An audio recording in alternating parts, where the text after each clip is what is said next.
Welcome back to another episode of Season 5 of the RAG podcast.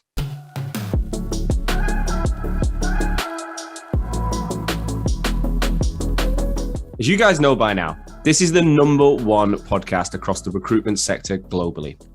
And we've always been on a mission to help recruitment agencies grow by interviewing founders and telling their stories of success from startup all the way to scale up and exit. Well, this season we're a little bit different. How do you, as a recruitment leader and founder, maintain your family and friendships whilst being the best person at work? How do you stay physically fit mentally and emotionally? And how do you find time for yourself in the madness? How do you find time for self-interest, for hobbies, and self-improvement?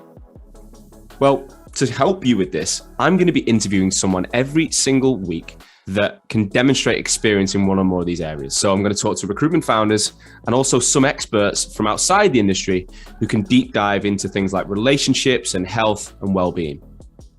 So sit back, relax, and I hope you enjoy today's show. Hello and welcome back to another episode of the RAG podcast. I'm super excited as always. I'm always excited, but I'm joined today by someone who I met a couple of years ago and I've kept an eye on. One of the most, I'd say one of the most recognizable and, what's the word? One of the most distinctive brands in the recruitment market, I'd say, the way that they've gone about it. And it's a guy called Chris Sheard, who's the founder of Socially Responsible Recruitment, SR2 Recruitment. These guys donate 5% of all operating profit to charity and have chosen different charities each year. Chris is now 4.5 years old as a business, over 50 staff.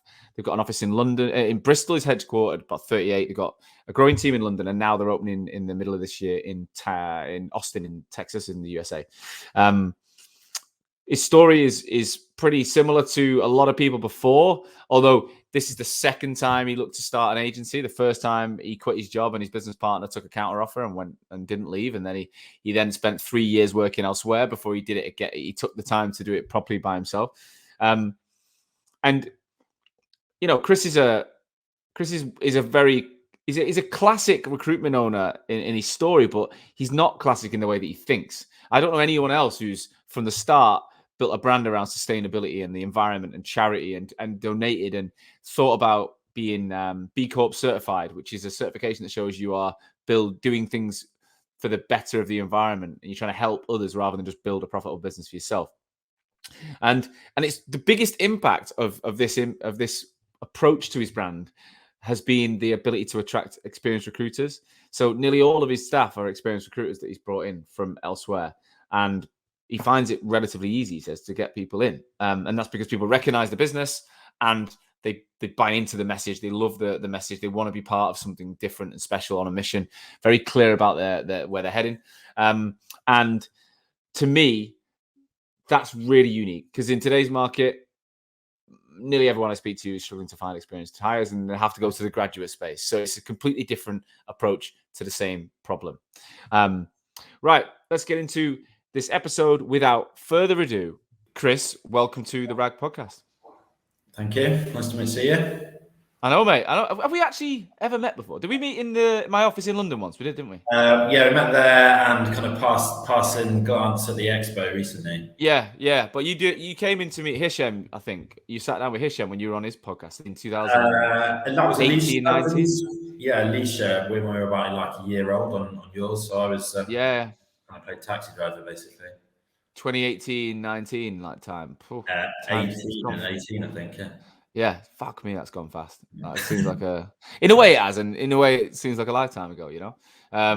It's mental. But look, Chris, I've given a little introduction to you, but for the listeners' benefit, please, can you just give us the bird's eye view of you, the business, the headcount, like what you look like today, and then we'll go backwards to the start. Cool. So we are Chris Sheard, kind of MD owner, dog's body of SR2, which stands for Socially Responsible Recruitment. So we're just over 4 years old, coming up 4.5 years old as a business. Started in Bristol, opened in London in January this year, opened in Austin, June, July, depending on the kind of visa situation. So 2 offices at the moment, 54 headcount, B Corp certified, one of only 8 B Corp certified agencies in the UK. Do IT and engineering. focus. Wow. So that's pretty good going in that time frame, mate, to be over 50 heads by now. I know a lot of businesses who never make 50 heads, never mind inside for 4.5 years. What I'd like to go back to is the start. So you started just after me. So I launched Hoxo in the March of 17 and you are the October. Yeah. So when did you know you wanted to be an entrepreneur? Let's go back a bit further than that. When did the whole idea of being your own boss come into your mind and life? Always. I've always wanted to do it for sure. So I did nearly do it about 4 years prior. And kind of left. I'd gone as far as setting a business up and company. So sure, he took a counter offer and stayed put. I was kind of in that stage where I'd gone. I'd checked out. So I was out there, and then it was like back to the bank manager, a bit like kind of goalposts have changed slightly. 2's now become 1. And then I just had a bit of a decision to make. Do I fly solo? I'd been in that business for 6 years. Kind of the only people I knew were within that company as well. So it just didn't feel like the right time. There's too much going on. It was all getting a bit messy, to be fair. So I took another job for 3.5 years as a sales manager. So it kind of, to be honest, for me, gave me that confidence to run my own shop in theory, but on someone else's money. It was a corporate world versus the startup world that I'd been in previously. So I had that kind of different backgrounds to absorb and learn from as well. So in hindsight, it's the best thing that ever happened to me. But I've always wanted to do it. I always knew that the role I took was going to be a stopgap. In reality, it was just kind of, I was there 3.5 years. It was probably longer than I thought I would be, but then it got to I had 2.5 years really, really good in the corporate company, and then which was Randstad, and then the last 12 months less so. Change of MD, we clashed. We were on kind of different pages in terms of business and what to do. So it's kind of gave me that kick up the ass. I was 35 at the time, and then it was like, I'm either ever going to do it now or I'm going to be like over the hill. Points of it now or never kind of thing. So I just had a baby. I just had the first child at the time as well. So maybe timing wasn't the best, but it was just like it got kind of almost unbearable. What did he say? They say change occurs when the fear of staying the same becomes greater than the fear of the change. So you kind of that sounds true to you. You'd get the point where it was like, I've got to do it because the thought of carrying on. What Siri's kicking it? What did it feel like though when your partner pulled out? That's an interesting one. I've not heard that on the show, I don't think, before. See, I imagine you went through a pretty long process with this guy if you took a bank loan out. Like, how long were you planning it for? It's one of those things like, like everyone's got mates in agencies and you talk, over beers and pubs, you're talking about it for ages. Like those conversations are clearly rife in our industry. So we've been discussing it for ages. And I think I went to London to open what was at the time Opus's second office, or our first office outside of Bristol. And I did kind of 18 months in London, and ultimately I didn't like London. I didn't settle very well. And then when I came back on a bit of a whim, to be fair. Like my landlord suddenly sent a letter through saying I'm selling the place, you need to get out. And I was 18 months in, and in my head I was like, I don't like London, but for some reason I want to do 2 years. So I was like, I had like 2 weeks where I was like mad panic trying to find a tenancy for 6 months in London just to say I've done 2 years. And then that was hard work trying to find anywhere in London for 6 months because they're all 12 months. Like why would you time for 6? So I then had like a couple of weeks panic, like it's not going to happen. So I kind of moved back like really quickly, and then I got back to Bristol. The goalposts had changed in Bristol in terms of roles. Naturally, we started to talk about opportunities in Bristol, what I could look at, and ultimately nothing. We were talking about just almost like creating roles, like all sorts of weird and wonderful things, trying to almost like find a solution for me, and nothing appealed. So then those kind of pub conversations got a bit more substantial, should we say, and we were like, all right, we'll do it. So it all happened quite quickly, but ultimately we'd resigned on a Sunday together to try and minimize that disruption in the office. Was in there like 5 hours. We did it on Sunday. Had a good booze up on a Sunday. How did you do it on a Sunday? Do you just ask your bosses to meet you in the morning? We that's bad news. If someone says meet me on a Sunday, that's never going to be. We want to thank you for something. Like, it's fucking bad news. So we thought we were doing them a favour, to be fair, but it was probably quite a brutal Sunday. But that was it. So it was tough. So then what happened? So how did he take the counter offer? Was he's quit with you? Sunday night you go for a beer together, you're excited. And then what? Monday did they make you go back to work? No, Monday looking at offices, like final stage looking at offices and stuff. I mean, obviously, like I lived in Somerset at the time. He was living in Bristol, so when we were like best mates, I was best mates with it. So we were.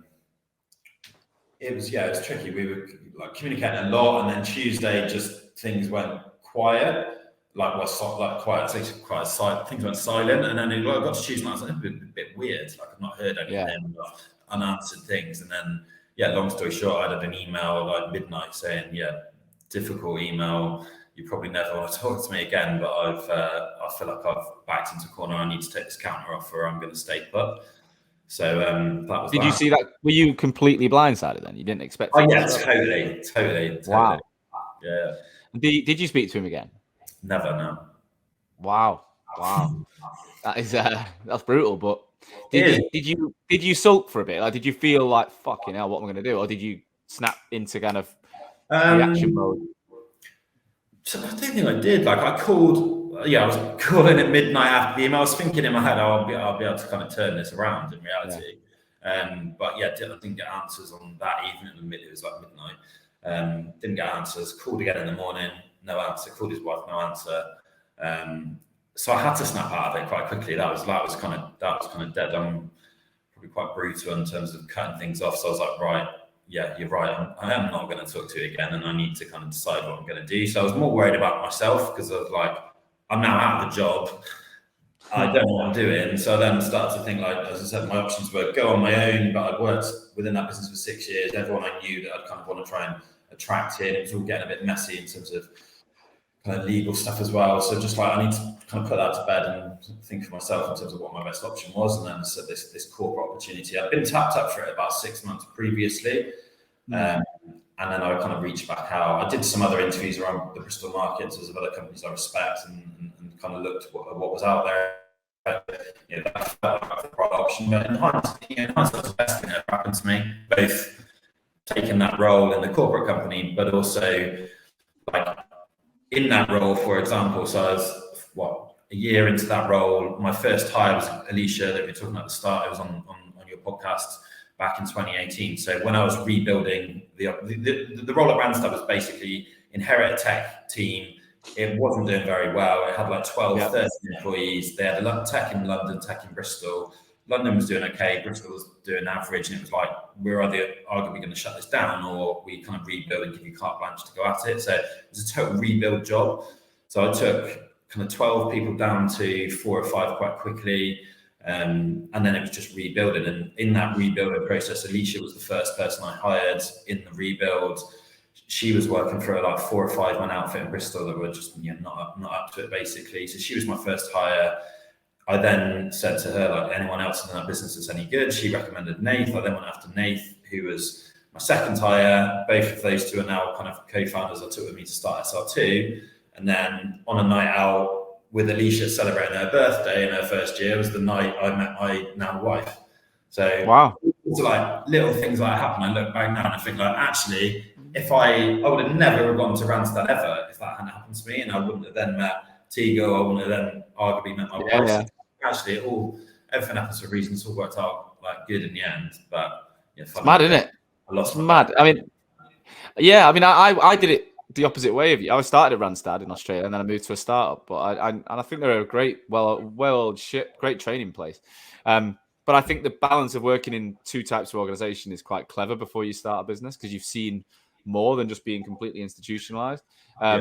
So then when did SR2 and how did that form? And the name, everything. Tell us that story. How did that come? Yeah. So I was always going to do it, as I said before. So I was literally on holiday reading a book, and I'd literally hit that point where, kind of without realizing, I was getting stressed. Like having left, my wife was like, "Oh my god, like you need to like sort yourself out," because I'd gone very like insular. I was probably struggling mentally with stress, and I just wasn't happy. It was a slog getting out of work and getting out of bed and getting into work.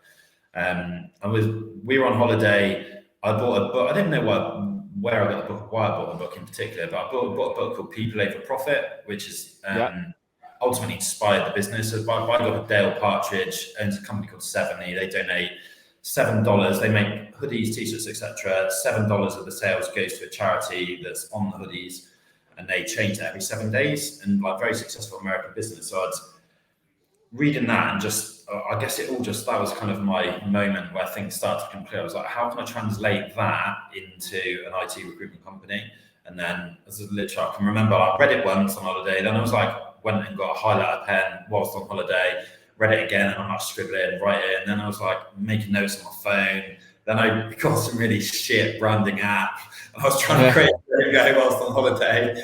Wow. And that, like from that moment, I was like, right, I know what I'm going to do now. And then I could just like bring it to life. I went back to the same bank manager that had given us the loan previously with me and my friends. Obviously had to go back to him and let him down the first time around. So I kind of, I guess mentally, I wanted to kind of prove to him or repay him for letting him down. What was the loan for? Like, because a lot of people don't, you know, they save cash and they just use their own money. What was your loan? What was the point of the loan? To pay for staff, just to give me a bit of runway, basically. So I borrowed 80 grand against my house. We just had a little work done to our house at home, so I kind of had to talk to the wife second time around and been like, I need to secure the loan against the house. Is that okay? Number one. So yeah, did that. Went back to the same guy. He had it signed off, and then it was a case of just timing more than anything. I think I had to set the company up in February, and which is a bit in advance of when I actually wanted to start. It was on Company's House from February, didn't actually start until the 23rd of October. So there's a bit of a lag there where I think he, in light of me letting him down last time, needed me to, I guess, evidence I was actually going to go through with it, and I was serious about it second time around, which was fair enough. So when did you leave Randstad? Was it in the February or in the October? So yeah, it all got a little bit murky, to be fair, with Randstad, because I think in reality, in hindsight, they obviously had some sort of Company's House alert thing set up. So, yeah, I was thinking. Yeah, Chris Sheard, my address, setting up a company, but instead of what they should have done, and what any kind of normal communicator would have just had a conversation and gone like, look, mate, I've seen this, like, what's going on? But instead, there was suddenly a bit of a change of hierarchy. Someone new came in above me, there's another layer put in, and yeah, it kind of felt like. Oh, so they didn't even have an active conversation. They just like worked with it. Conversation. It was just like, right, there's this new person in charge. There's a new layer. You've got to now reporting to this person. And within like 2 weeks, I was getting like new targets put in place, and it just got a bit fractured in reality. And I knew what was going on. They knew what was going on. No one talked about it, and it was a difficult 6 months probably in reality. But again, I had my own agenda in terms of what I was going to do and when I was ready to start, etc. And they had theirs. So it was a difficult time for sure. And looking back without saying too much. So you took 2 people with you as co-founders, and the 3 of you sat there. No, so I had a 3-month notice, so I hadn't told anyone I was going. And then eventually I resigned. Alicia and Nathan were in the business. There was a lot of people that was clearly still within the business that I'd hired. So I rebuilt that from 4 people up to about 37 people in the first 2.5 years. So it grown quite rapidly, but there were people, the vast majority of the business I'd hired. So there was obviously, once I'd gone, naturally, I guess a byproduct of that, people then start to peter out of that business and leave. I'd say the culture changed massively. It turned very kind of KPI, micromanaging, very like heavy data driven, which ultimately wasn't how I'd run it in the 2.5 years previous. So there was a massive disconnect with the team versus the business in any way. So once I'd gone, people had left. So Alicia and Nathan in particular, and another guy called Steve that worked for me there, he was our top perm guy. He'd left he'd actually left before I did. So people had moved out from that business. So they'd actually gone elsewhere. And then once I'd kind of sat up, they were like, what are you actually going to do now? And then that's kind of it. It kind of spun from there, basically. So how many people did you have on day one then, with the loan and the rest? Four of us. Yeah, so it's 4. All 3 of those are principal consultants. I hadn't been on the tools for like 4 years, 5 years myself. So I was kind of blowing the cobwebs off the phone. What was that like? What was that like going back to the start with? Because I'll be honest, that was one of the major reasons I think I didn't start Hoxo as a recruitment company like it was always planned. We planned for 2.5 years, and I changed the decision right at the end, and my business partner was like, what? And I was like, I want to do this. But I think because I'd been off the tools for so long, not as long as you, only like 2 years, but I don't know. I just wasn't that excited by going back to it. Whereas, you did it. What was it like? You kind of roll your sleeves up. You kind of had to, didn't you? So I wasn't going to be like sit there hands off with 3 principal consultants just cracking on and around them. I wouldn't have got away with that. Yeah. So yeah, I mean, it's interesting. Like obviously you're hungry, you're excited, and the first still to this day I am, but you just do what you got to do basically. So I actually managed, and I'll always kind of remind to this day, to do the first deal bizarrely. So I was like first person to write up on the board like our very first deal with an SR2, like some little $4,000 deal I'd done in some client in Oxford. So I think I did all right. Got to like 9 months in. I was never even in my early days, I was by no means a decent biller, like a big biller. I got to principal consultant, but I was never set in the world of light. It wasn't really my strength in reality. So I did certainly hands on for probably 8 or 9 months, and then we kind of start to flip when things start to move quite quickly. I was focused more on hiring and doing the back office stuff and all the operational stuff, which was perhaps more my bag. So how did that first 6 months go then in terms of revenue and deals? How did the team perform? Good. So we did just over 7. I think it was 775 in year 1 GP wise. It was like 680 something perm, and then a little bit contract, just like byproduct of our perm clients in reality. But yeah, we did 775 in our first year, and finished the year on 7 or 8 staff headcount wise. That's pretty good, isn't it? Yeah, solid. I took that for sure.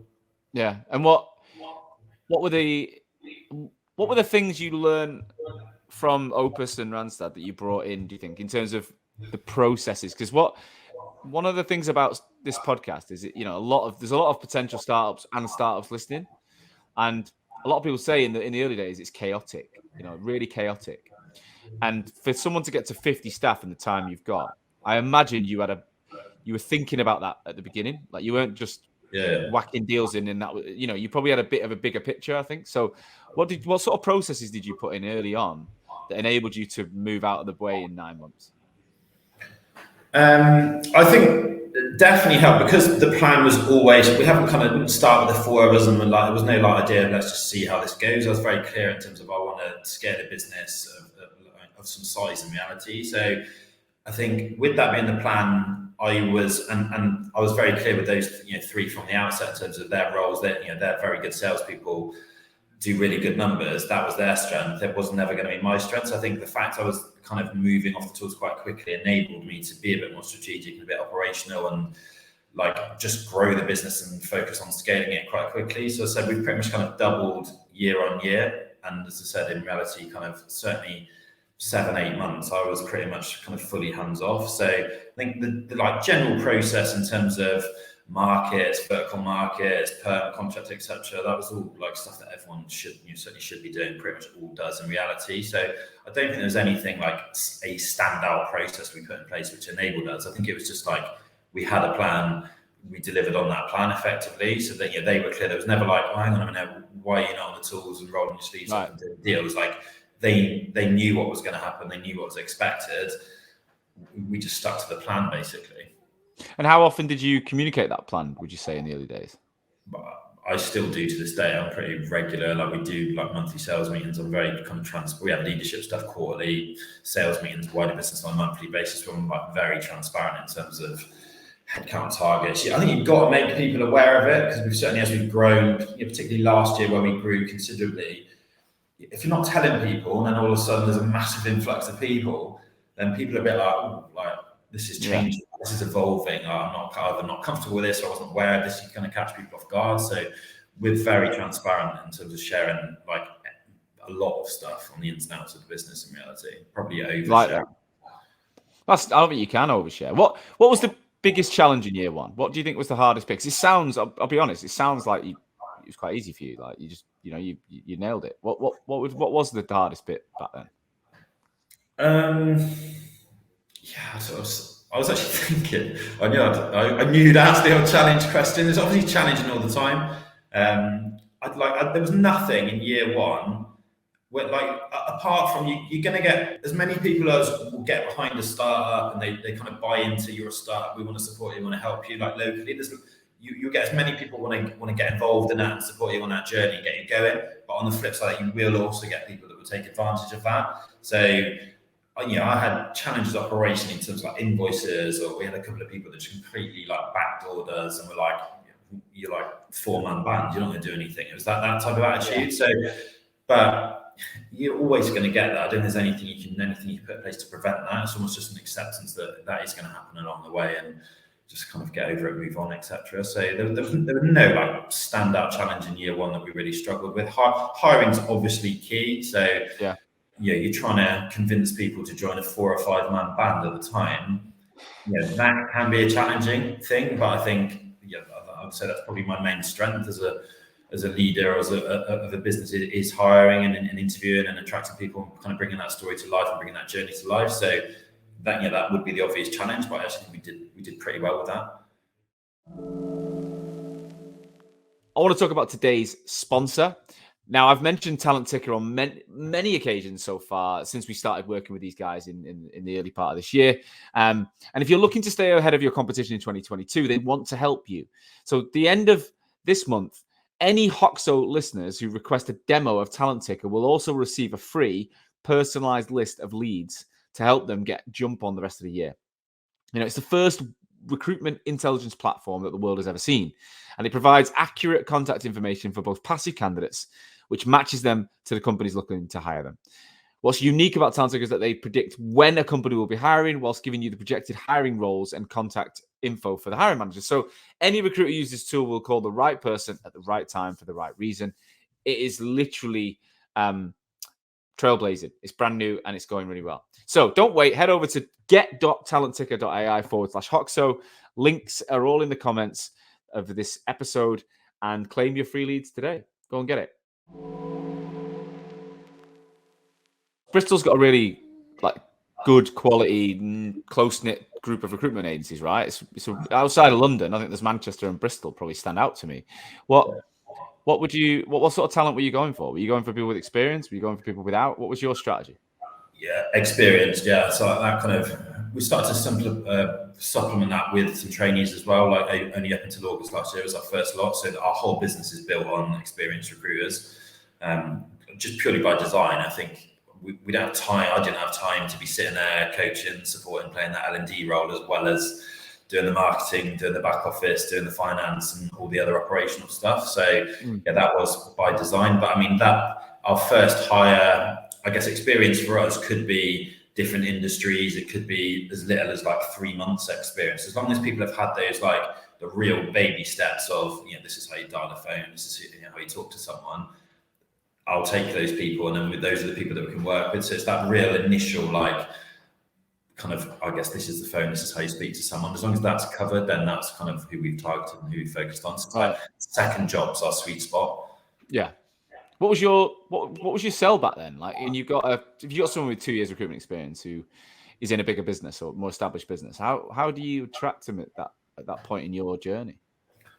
I think you just got to bring to life what you're actually trying to do. I think with our business, our brand's pretty clear in terms of our purpose and our what we're trying to do as a business. So it does stand out, it does differentiate for sure. So I think that certainly helps. You've got a good story to tell there. You've got kind of specific, unique things that you can actually talk about and bring to life. And I think ultimately you've got to try and identify those people that want to come on that sort of journey in a startup. So our first hire was a girl who'd worked not in tech but had about 6 months experience that came on board. So she was great in the early days. Our second hire was a guy I went for a beer with someone I used to work for previously that ultimately let slip. We've got this guy who's 5 months in, he's going to be amazing. Tapped it. I've never worked with him actually, but obviously straight on LinkedIn and a few beers over about a month, I'd managed to kind of hook him. He's still with the business now, so we had him 5 months experience. He's now practice lead with us, been with the business for nearly 4 years now. He's a classic case where 5 months in, had shown good signs but maybe not set the world alight, but had shown promise. Absolute superstar. He'll probably build 500k this year for us. Runs arguably our biggest contract team in our busiest division, and he's absolute ambassador for the business now. Amazing for you. Maybe not the guy you went for the beer with who dropped that information. I think after this, people are going to be scared what they say to you. No one goes for beer with me anyway. It's fine. Yeah, stay away. So How did the business progress? At the end of year one, you got 7-8 people. You've become less operationally. The business is less reliant on your sales. You're stepping back, which again is a pretty impressive place to be in 9 to 12 months. Not many. I know founders that are nowhere near it in 10 years. So you've done that. How did that allow you to accelerate in year two with looking at the business rather than in the business? Well, that was fundamentally my job. So I said I was very transparent to communicate on our aim in like year two, for example, was to double headcount. So yeah, I can't be saying that's the aim and then not delivering on that in reality. So that was my job. And then obviously as well as making sure we were kind of our processes were good, the business ran smoothly. So I think as long as the business was running smoothly, we were growing and scaling at the right level, then that was my task in that year too. I still did lots of stuff from a client engagement, client meetings, and I was still very much the face of getting in front of our clients and trying to build those like strategically from a BD point of view, but I wasn't necessarily delivering on them in the back end, let's say. So yeah, like year two, what did we do year two? I set a target of 1.2. We ended up doing just over 1.3 million. Finished year two on 15 headcount, I think it was. So we again like doubled that. It was pretty positive. 1.3 million in our second year. GP wise was I was happy. We'd done over 1 million perm, so it's still very much a perm driven business at that time. I was happy with our year two for sure. Amazing. And so we're taking that's what back end of 2019. So we're going towards. I don't know if you remember that period as well. I think everyone does because of what came early 2020. I remember end of 2019, early 2020. The market was really good. Like the market was fucking brilliant. In January, February 20, it was amazing. February was my best month, and everyone was promoting success. And it felt. And I don't know if you were like me. You're 2 years in now. You feel more established. You're looking at your life, your family, everything's kind of set. Yeah. And then the pandemic hits. And how did that affect you guys? What was your initial response to what was going on? It was obviously brutal. So yeah, we were exactly the same. I think we'd had like really good start to in Jan. February was a record month, like billings, whiteboards, everything was flying. We'd kind of pushed the button on some hires as well, and then obviously it hit. So I'd had like a couple of weeks when people first started talking about it. I can specifically remember we had a girl in the office that was kind of flat out talking about it all the time, and I was looked pretty hindsight not saying the right thing, but it was a bit like, oh, you're statistically more likely to get run over than you are die of COVID. It's fine. It's one of those type of things. And then there was that moment where like actually this is the thing. Like we need to kind of respond accordingly. My worst mistake in hindsight would certainly changed. To give myself a bit more breathing space and less stress. But that bank loan I'd taken was a 3-year loan. And I'd also borrowed 40 grand off my dad. So I'd had kind of 120 to start the business with. It was spread over 3 years. I'd agreed to pay my dad back in less time, but ultimately the bank loan was a 3-year loan that I paid off in 18 months. So I wanted to get as debt free as quickly as possible. It was pretty less than that. It was more like 14 months. So I'd literally cleared that bank loan well in advance at the start of the year.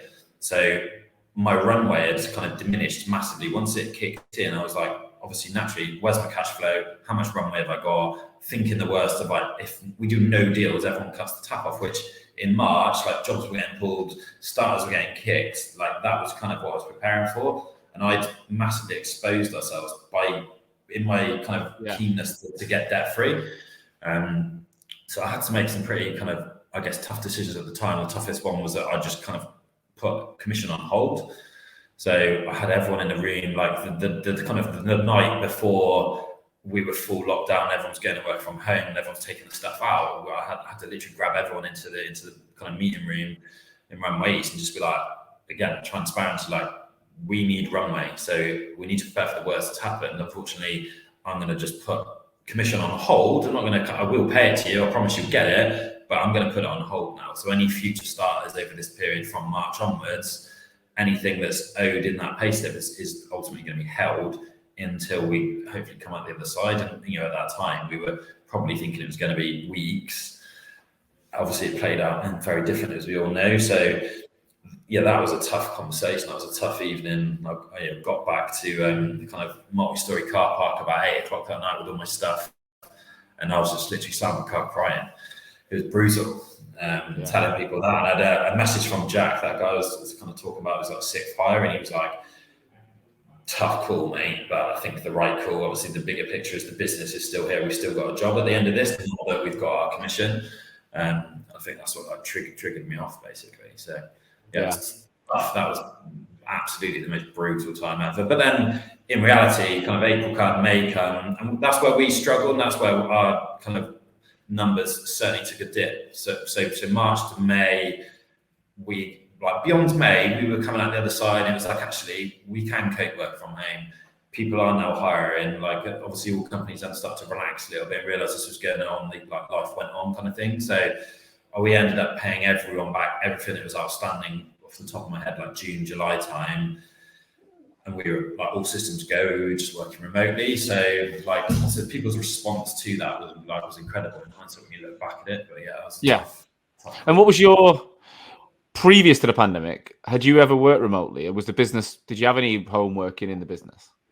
Yeah, we've always been like flexible to people, but I think in reality, obviously, we were at the time like still a very young business and like single figure, probably largely headcount at that time, maybe like certainly 10, 11, 12 people. So people wanted to come into the office. Like people would probably maybe one day a week be from home, but reality people wanted to be in. So yes, we were always flexible, but reality very few people took it. And my mindset was probably I'd rather people in than from home at that time, in truth.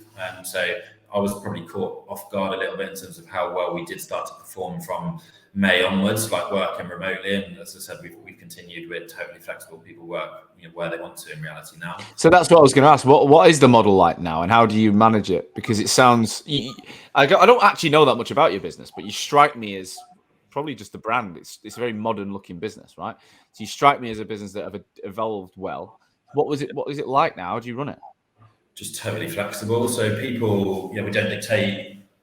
We're totally flexible. We've got some people do 5 days a week from home. Just start work from home, prefer it, like it. You crack on if you perform and you carry on work from home. I would say on average, people probably 3 days in, 2 days from home, or some sort of combination of that. But we don't say you've got to be in Monday to Friday and Tuesday, Wednesday, Thursday, go and work from home. Like, not bothered whatever days. As long as people are performing and happy, I ultimately don't give a shit whether you're in home, on holiday, in the office, wherever you're working. It doesn't really impact me. No. Do you still have to have an office or office capability for 50 people? Have you had to provide? We're right at that point now. So we're on our 5th office now. So at the moment, our Bristol office sits 38 people, and we're over that. So we're kind of right at that cusp of that challenge of like we're hot desking in reality. But because we're so flexible, it's rare that our office is probably 2/3 full in reality. It never ever happens where everyone's in on the same day. We just don't want to. So we use we use Charlie HR as our HR software, and we just get people on a Sunday night. We're still flexible because things change day to day, obviously, but ultimately our kind of focus is on Sunday night, book in what you're doing that week, so that, for example, like our manager, like our perm manager travels about an hour, 45 minutes into work. So there's only him doing that travel, getting in, and then none of his team are in the office. So we just dictate, like, let us know what you're going to do. So then the managers, senior people can kind of plan around it for that reason. But again, like things can change. You're still flexible within that. But yeah, that's kind of how we operate. So you just let us know what you're going to do. So at least we know where people are, but we don't dictate where they've got to be. It's mad, isn't it? Because it genuinely does. I think office space is something that is so expensive, especially London and prime cities in the UK. Now you can have you can get away with a 30-man office with a 50-man business. Like I remember in 2015, I was working in recruitment with the insurance market, and I placed a program manager with, I don't know if you know of Aon, the insurance business, but they did a move to the cheese grater in London in the city, and they had I think it was like a 400-person team and a 200-man office that they'd moved because the cost was so expensive. So they were trying to work out, it was workplace transformation, like stand-up desks, hot desking routines. This was way before the pandemic. And when I remember trying to find someone to deliver that program for them was like hen's teeth, because it was so new, like especially in the insurance market. Now that's pretty standard, isn't it? Like everyone in one office. Like we have global WeWork licenses that people use when they want, and we meet couple of times a year in reality. That's how as a group, as a big group, and it's not had an impact whatsoever. So what was last year like? Everyone says it was a record year. I've not had a single client I spoke to that didn't enjoy 2021. Tell us, what was your year like? How did it all evolve? Yes, it's the same story basically. So lose track of years. Last year, so 2020, I'd set a target, the kind of pre-COVID thing. We were trying to do 2.3 million, ended up doing just over 2. I realigned the target in August we were doing everything we could from August to get to 2. And then having done that, we then set a target for 2021 to do 4 mil in GP, which at the time set that people were thinking like we'd double it. Big jump. It's a big odd jump, and people were probably thinking that's just never going to happen. But yeah, we ended up doing just shy of 5 million. We did like 4.87 or something crazy like that. Wow. So it's like a big old jump. It was 139% increase in GP. We increased headcount by 109%. We had 100% retentions. Really proud of all of our 2021 hires. Like not a single person left within that year. We kind of top loaded a lot of those hires as well, so they can have an impact on 2021. So yeah, it was a banner of a year, to be fair.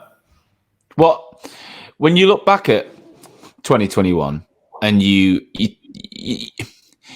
why do you think it has been so busy, and why is it so busy? Like honestly, the pandemic, as you've said, like March, April, May, we all went through the same, but it did pick up. Like business picked up pretty quick from about July onwards.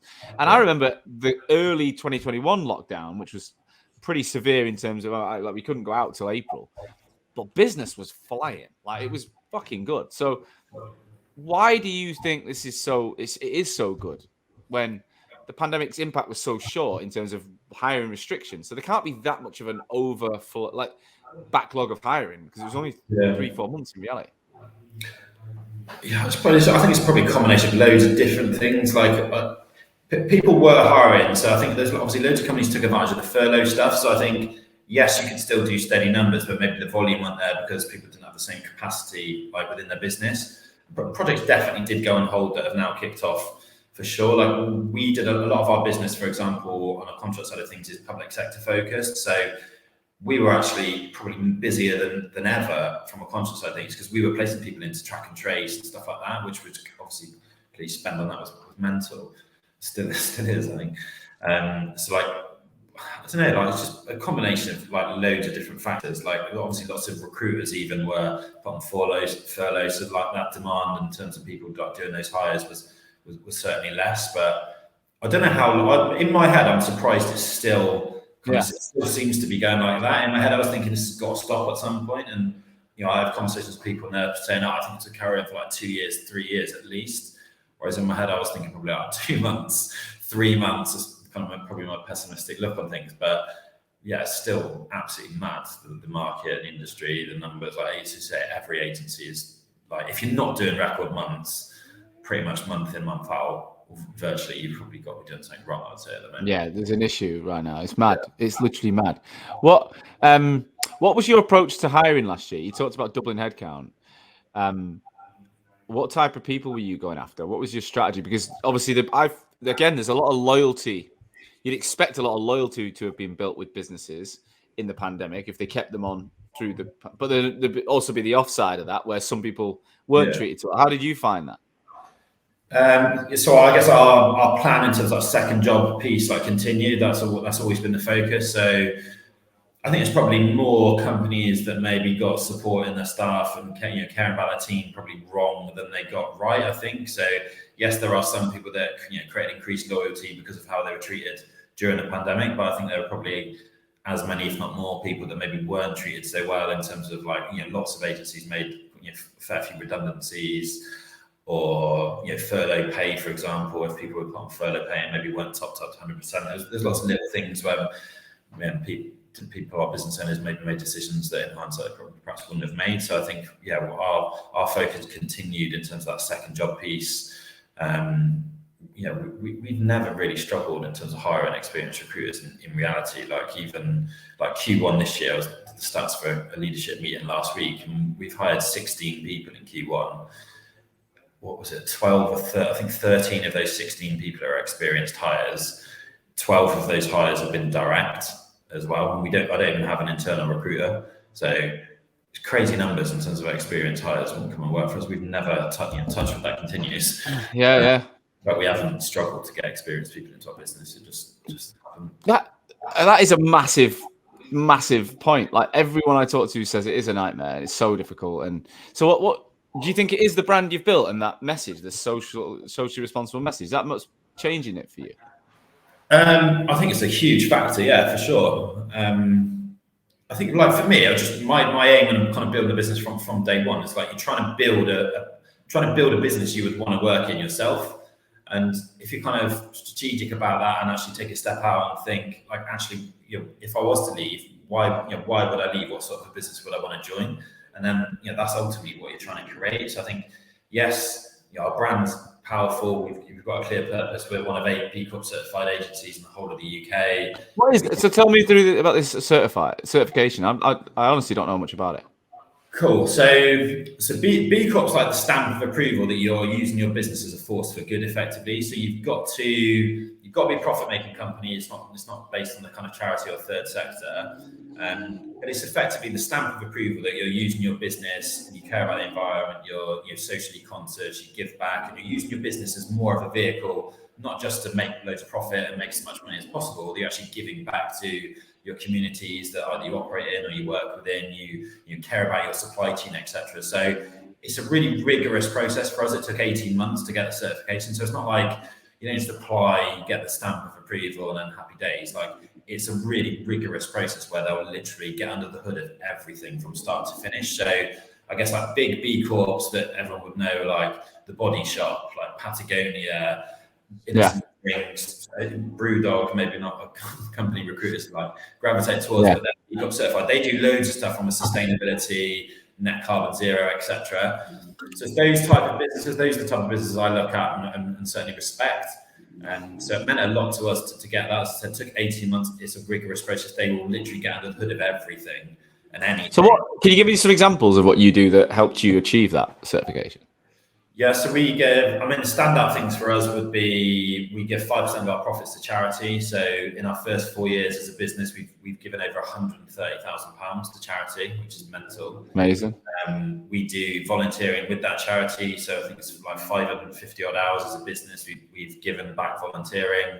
Is it one charity you always support, or do you keep changing that?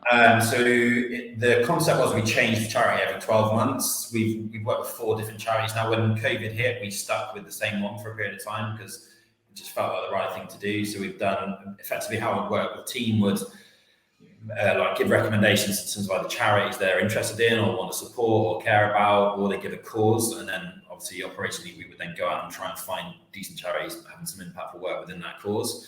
So for their example, and with it fixed at 5%, as our business grows, as our profits grow, obviously our donations should go as well. So in the last 18 months alone, we've given like 2 charities, just shy of 100 grand, basically. It's like £98,000. Amazing. Which is a mad amount of money. So it's like the last contribution we gave them was literally like we had a check for like 35 grand, which was like just to cover a 6-month period. So like that's powerful. Like we had the CEO of one of those, so we had 2 children's charities. We got them in for a meeting and for a catch up on all things.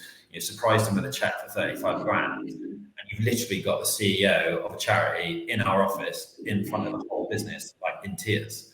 So it's like, that is more powerful than any achievement any recruiter is going to do in terms of banging in, see people banging in 3, 4, 5 deals in a day and everyone's like whooping and hollering. Like, that will never top having a charity in your office in tears because of what you've been able to do and the impact it can have for them. Like, it's powerful stuff. So who are you working with right now? Who's your charity partner right now?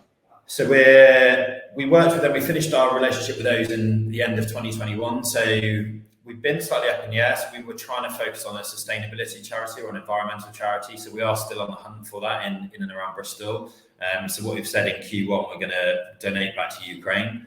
Right. Just do that. So ultimately, clearly it's very topical and the right thing to do in the current period of time. But it also gives us a bit of breathing space to kind of identify who's our charity partner going to be for the kind of final 9 months of 2022, basically. So these should be meaningful contributions. I would hope, certainly my aim this year, 2022 alone, is that we can give over 100 grand, and that will take us to like 230 grand in our first 5 years, which is mental.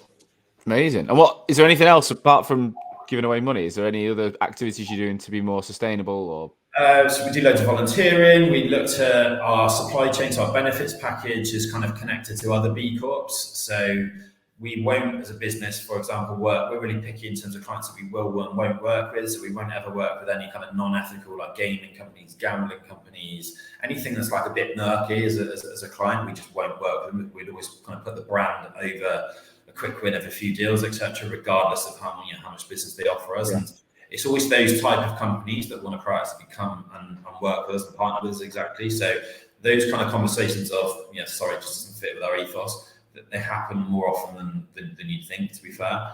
That's kind of key for us. And obviously we can't be a socially responsible recruitment company if we're then going working with a gambling company which doesn't fit with the brand. So we'd always kind of, the brand takes priority over anything else always.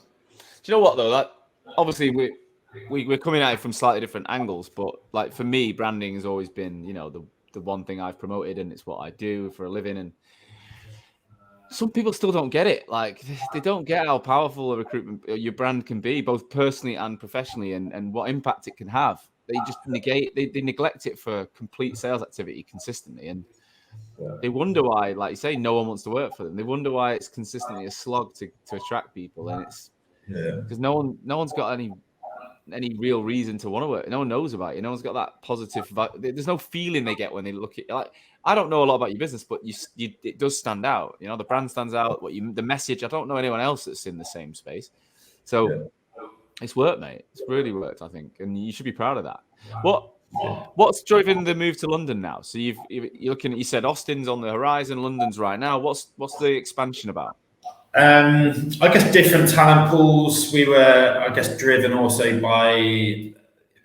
So we do like a quarterly engagement survey with the business, just to kind of temperature check stuff, and things had come out of there in terms of would we ever open an office in London? So there was certainly a feeling within the business that people had an appetite to move to London, and we fundamentally just explored those conversations.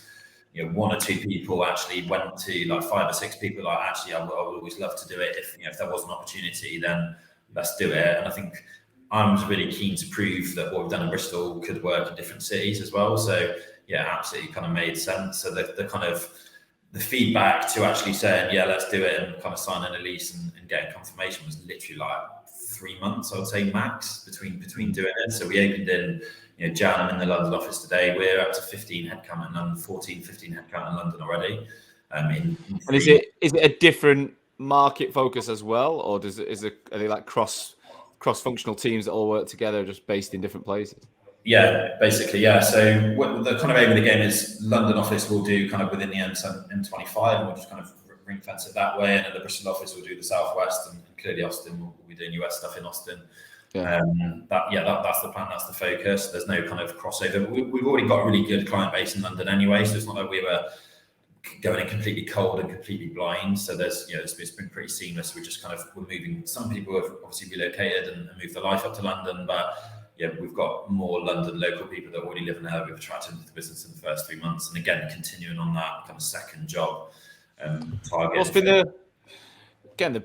the key question, the challenges, but what is the hardest thing you've noticed so far about having 2 different locations? The added complexity, like what's been different? I think I certainly had I did London with Opus and back in 2012. So hiring is a very different beast. Like Bristol's so incestuous and quite a small market as well. So it's like really easy to be like referencing people off the record. I'm pretty confident. I know the good people. I know the good companies. I know where's good stock. So it does make hiring a little bit easier in terms of like taking less risks and knowing what you're getting effectively. London's obviously a very different beast, and equally our brand and our presence is not what it was. Bristol, we've got really good brand that does stand out. We've got people presence, people that are our type of people are going to know us in Bristol, whereas that's not going to be the case in London. So there was a lot of unknown from a hiring point of view. Is my main concern in terms of actually how's the brand going to land in London? Are we going to attract those experienced recruiters, and could we adopt the same model in terms of scaling it? So that's certainly been, I guess, finding our feet with that. It is a different place. I think we've probably done a lot more interviewing in London than we'd have to do in Bristol to identify those type of people, but we've still been able to attract experienced people on that kind of second job path, and hired some great people in London already, and I feel pretty confident that even in the first 3 months, I feel confident that we're going to continue on the same model, and we will keep attracting those type of people. So it seems to have landed pretty well, or it's certainly better than I would have hoped in the short Love space. it.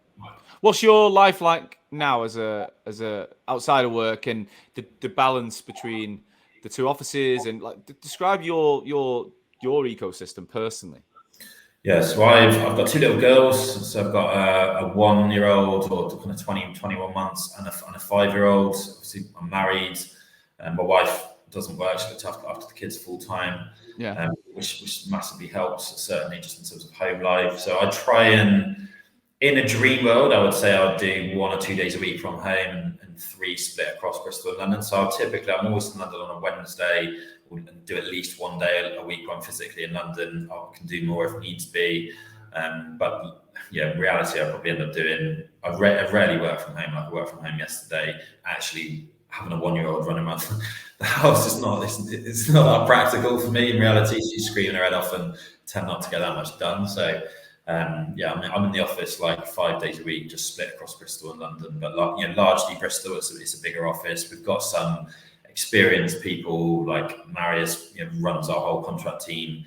He's London. He made the move, so kind of building the contract function around him. Alicia's just made the move to London as of last week. She's building up a perm function. So they've been with the business for pretty much from the outset.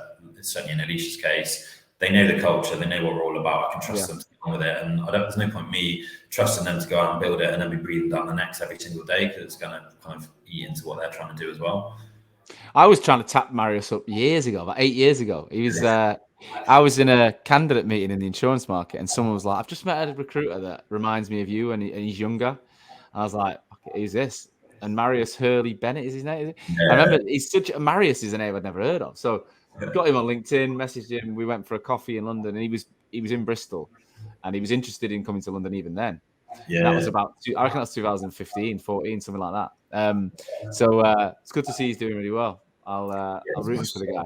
I like him. And how are you finding time to balance work and still spend time with the 1-year-old and have that quality time, maybe putting them to bed or bath or any? Do you get those things done? Yeah, it's a battle. It really is a battle. I think I struggled certainly with my eldest child, because that was, as I said, like when I started the business, she was, what would she have been, like 7 months old.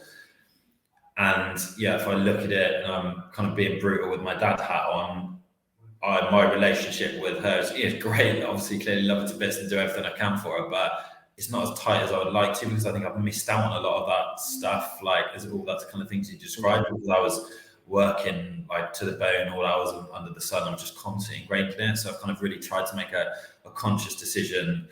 Like my first child's definitely a mummy's girl, for example, is what I'm trying to say. My second child is a daddy's girl. So touch wood, that continues. But I think that fundamentally that's been because I've made a conscious decision to be around, be more present. I do try my best to make sure, like, I've got a commitment that I'll do the school run to my eldest at least once a week. I can drop her in. I can pick her up if I'm working from home once a week. So I do my best to try and do that. And then I'm really conscious of it with my little one. But in reality, I'm kind of leaving my house at 7 a.m. They are still in bed.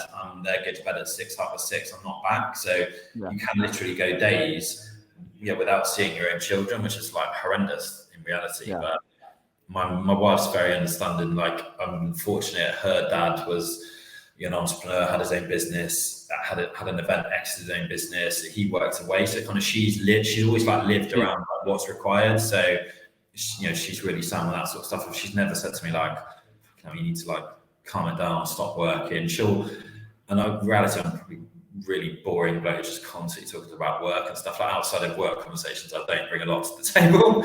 So I'm really conscious of like, just stop talking about work and stuff. But she'll tell me, she's like pipe down, it's boring, head out of me. Well, you're trying to. I think it's interesting that you say her dad was like that, because she's already seen what it can do when you commit. Whereas I didn't have that. I don't know about you, but I never had that role model of an entrepreneur. No one I knew. And my partner now, she's never had that. So, I've moved in. I'm recently moved in with a 7 and 8 year old and my partner, and so I'm coming in they're already developed, Yeah. Their dad's down the road. He's a good guy. They've got a good relationship with him, and I'm like playing. It's an interesting role, right? Yeah. So you know, but again, the business I've got and the way I live my life is very different to what they expect. They were used to. Yeah. And I reckon, you know, the way I get up and work, and I'm out and about running at 6 a.m. to get myself ready for the day, and I can see the impact I'm already having. They're asking me questions about like, why'd you do that? Why'd you do this? And they leave me little messages in my home office whiteboard and stuff. It's so funny. Like when are we going to see you again? And all these different things. But I'm trying to, because I host an academy at 4:00 live on Zoom to like hundreds of recruiters where I'm teaching them about personal branding. That 4 p.m. is the time the kids come back from school if they're not at an after school club, and like it can be mental. So I've now took an office. I'm going there this afternoon just to get my headspace. My business is remote. There's no point in us. 2 years I was like, there's no point in an office. But now the life I have at home, I need that separation. I need somewhere to go that I can genuinely not have, like you said, screams, arguments, music, and they need to be kids. You know, they need to have a house. You've got to live it. What's your approach to like your own? So what you talked about is your family and work, and you're fucking clearly doing a great job of that. What about your own fitness, health, hobbies, friends? Like, how do you balance that? Have you got any routine or any structure around it? Yeah, so I'm very like conscious of it. I think I kind of get all in. I can kind of almost like lose myself in myself, kind of with stresses with work and stuff. So I think I'm pretty good at actually being conscious of the things I need to do from a personal point of view to make sure I'm feeling fresh and I've got a clear head and mentally I'm where I need to be. So even like lockdown 2, we kind of made the investment at home and gutted the garage and turned that into a gym at home because I was not going to the gym like I always used to historically back in the day, going back when I was like late mid-20s. I was mad on a football, and then I had a knee injury, so I kind of completely stopped playing football after doing my cruise ship. So that was probably the time I really doubled down on work because I didn't have that distraction. I was kind of wanted to do football. I was interested in work. Was probably secondary to that in reality, and that was probably the point where I maybe start to take my career a little bit more seriously, and that was the kind of number one choice. But I think I'm always very conscious. Like if I went back even 6 months ago, my missus again pointing stuff out. She's like, "You're drinking literally like every night now," and I'm not a big drinker, but it was like go home. Straight to the fridge, glass of wine with dinner, max like 2 glasses of wine, but then actually look back in the week on a Sunday and she's like, you've literally drunk like 6 days or every day this week or like 6 days. I was never hungover. I get up and I do a run on the treadmill in the morning, but it naturally starts to each like chip away at you. So yeah, it does. I have kind of intentionally, probably certainly in the last 6 months, made it conscious of naturally drink. If you're drinking 6 days a week, you're putting on a bit of timber as well. Your diet goes out the window. At the time I probably felt good and I felt okay, but when someone points it out, then you're like, actually, yeah, I am putting on the timber. I'm not looking great. I'm not feeling myself. So I'm really conscious now about making sure I'm like at least on that treadmill 3 times a week. I've made probably some investments in terms of like personal investments. So I've started doing a boxing PT every Saturday morning at 7 o'clock. So if I do that, I'm not going to drink on a Friday because he's punching me in the face at 7 a.m. on Saturday with a hangover. So like little things like that, where I guess just invested in myself to make sure that I am kind of performing at my best and I'm able to, makes a big difference. But I think fundamentally having a wife that will point that stuff out to you, because it's quite hard to see when it's you. Yeah, that helps massively. But yeah, that's kind of where I'm at the moment. So I can empathize with everything you said there. Similar to me, I think I got on the scales at Christmas and I just felt crap. I think 2021 was a year where it was just a mad year for me. I moved house and moved in with the family and all these things happened, and I definitely, I wasn't drinking 6 nights a week, but there was definitely 3 maybe, and the weekend would be more, and food was a bit shit, and I didn't train as much, and it just all and I looked at Christmas and I just thought, I'm not right here. And that's when I started running. I've mentioned it loads, but today, what did I do today? Was my 84th, I think. Yeah, running day 84. You can see on my phone, and 30th of the month every day, and I feel brilliant now. Like I'm knocking it out. Only 3K, 4K, 5K a day, but knocking out every morning, 7 days a week. The impact, my brain is like, I'm on like, it's like a drug or something in the morning. It's amazing. But for me, it's like the number one change that I've got to try. I mean, can I do it every day forever? Probably not, but I've got to keep that 4 or 5 day a week consistency. Yeah. Have to. It makes So such a easy difference. to lose it. Yeah, it's really, it's such an obvious thing, isn't it? Like when a missus said that, I was like, right, I'm gonna proper cut down, like cut it out. I went like 4 or 5 weeks like not touching it, and literally like felt like it sounds really obvious. Obviously, going to feel better, but like it's mental how much better you can feel and how much more on it, focused you are with your time and efficiency and stuff like that. So I'm like maybe once a week, max twice a week. Like, but as far as units goes, like I'll have like a pint and a half, absolute max. Like, so you're talking like 3 pints a week or something like that, and I'm good. Yeah, same. I'm not that fussed anymore. What? So, final question then is where you're heading. So we talked about everything to today, your life, your business. You're in an amazing position, mate, and hats off to you. So many people would want to be where you are right now, but I get the vibe with you that you've not even started. Like that's what's the long term play? Where are you heading? So I absolutely feel like we haven't even kind of started yet. In reality, we're like 4 years old. So the aim of the game this year, I necessarily don't really look beyond that at the moment. So at the end of the game, in terms of our target this year, is to do 8 million in GP. We've done just shy, like 50 grand shy of, depending on March billings that come through on a contract point of view, we'll either be just shy or just over 2 million GP. So we're like on track to do 8 million. I think we can do 8.5, if not 9, and kind of headcount target in my head, want to get to 70 plus by the end of this year. So that's a lot of that growth is going to come in London. We can fit 22 in the London office. Bristol's already 38, 39 people. So, and then the US, we're opening like the second half of the year. So we're going to ramp that up towards the end of the year naturally. So if we can get US to 8 to 10 people by the end of the year, we get London to 22, 25.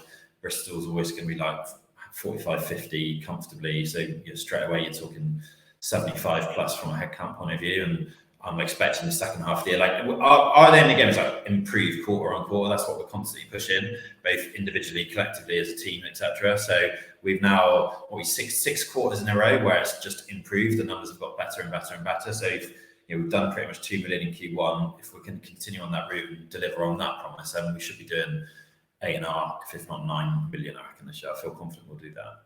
Wow! And do you have a long-term play to sell the business? Do you always see yourself in it? What's your kind of bit longer vision? Yeah, I mean, that's probably the long term. I think it's probably everyone's long term aim at some point, but I'm not naive to think that everyone wants to do that at some point. Yeah. And not everyone does, clearly. So I think I just want to build the best recruitment brand possible. Not even recruitment brand. I just want to build a really good brand, and a byproduct of that is we'll grow, we'll do good numbers, and hopefully we'll become attractive to someone at some point. But I'm not interested in, I'm not really motivated at all by money. It doesn't drive me. I'm more driven by just building a really good brand, building a really good business I can be proud of. If money and stuff will all come as a byproduct of that, I'm much more interested in I'm sure you're already at a point where you can do what you want to do, really. Like, you're not going to sit there, I imagine, and worry about what you're spending. You were in Dubai when I was in Dubai in February, right? You probably stayed on the Palm. You had a nice holiday. I looked at it like I had 2 weeks on the Palm. Didn't really think about it, and I'm like, I've got 2 kids. Lauren's out there with me, and I'm like, that's basically what I have always wanted. To be able to go on holiday, not worry about what I'm spending. I didn't go mental, but we had a great time. That's enough for me, I think. Like any more, I don't really want any more. Like, so I'm very similar. I'm not striving to buy like a fucking private jet or something. Like, I don't really care. Like, and I think that I absolutely agree. But I think like it's quite hollow for me. It's quite a hollow existence if you're just chasing money. Like if ever like interview people and they're just interested in like salary, basic salary, it's all about money. It just massively turns me off because I think like numbers never end fundamentally. So where do you draw the line? You're never going to be happy. It's always someone that's going to earn more. It doesn't matter how good your recruitment business is going to be. You're not going to be the richest bloke in the world. Someone's always going to be bigger. Someone's always going to be better. So it's like you're never going to be happy. You're constantly going to like feeling like you're never enough, or you need to keep going to do more. So it's like, as you said, for me, like I get far more excited. Like nothing will ever top that guy from the charity in our office in tears because of what we've been able to do. And there's no amount of money that would give me that same feeling as seeing and like being witness to that and kind of part of making that happen. But if you hit 8 million this year, you're making an even bigger difference to charity, right? So that's exactly. Your top line number actually, it means the bottom line affects so much. So but it's a byproduct of what we're doing as opposed to why we're doing it. If you know what I mean, I'm not saying we've got to hit 8 million because we need that to kick out this EBIT, and then that's going to make sure we like do that to charity. Yeah. It's not about that at all. And as you said, like from a money point of view, we've given out 130 grand of our operating profit. That 130 grand to me, it's not going to materially change my life at all. Like in reality, it's not. I'm comfortable. I'm happy. My kids are happy. My family's happy. My wife's happy. I've got a nice home. It's not going to change my life. Whereas 130 grand to a charity will change a lot of people's lives. Yeah. And why would you not do that if you can? Yeah, it's amazing. I love it. And you strike me as someone who just enjoys it. Like you're enjoying your job. You like your life. Like some people I've met, they're so fixated on an exit, but they're not happy. They're not enjoying it. Like they're fucking depressed because all they're bothered about is this exit number they've got to hit. And I'm like, you could die next week. Like I'm literally, I've just recorded an episode with Liam Thomas. His partner died of cancer while they're building the recruitment company, for fuck's sake. Like listen to that and think, have your big goals, have your long-term plans. But if you don't enjoy coming to work, if you're not loving your own company, what's the point?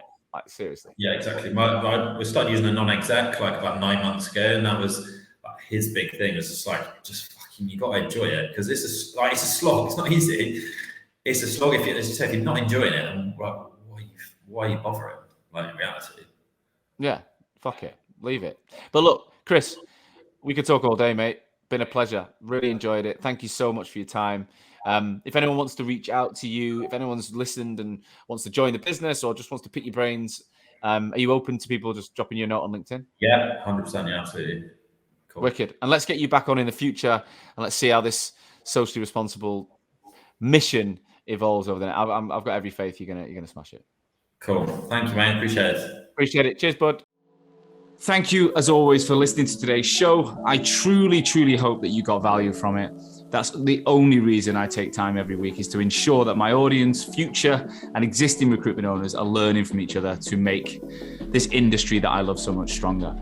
Today's episode was brought to you by Hoxo Media.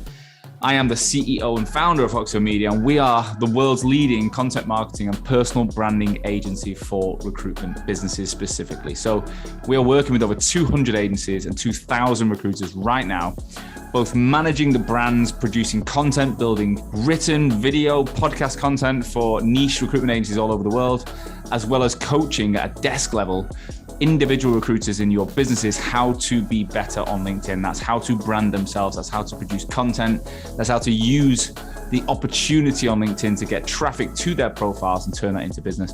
We're coaching people all over the world every single day. If any of that sounds of interest, please do visit www.hoxomedia.com or drop me, Sean Anderson, a personal message on LinkedIn.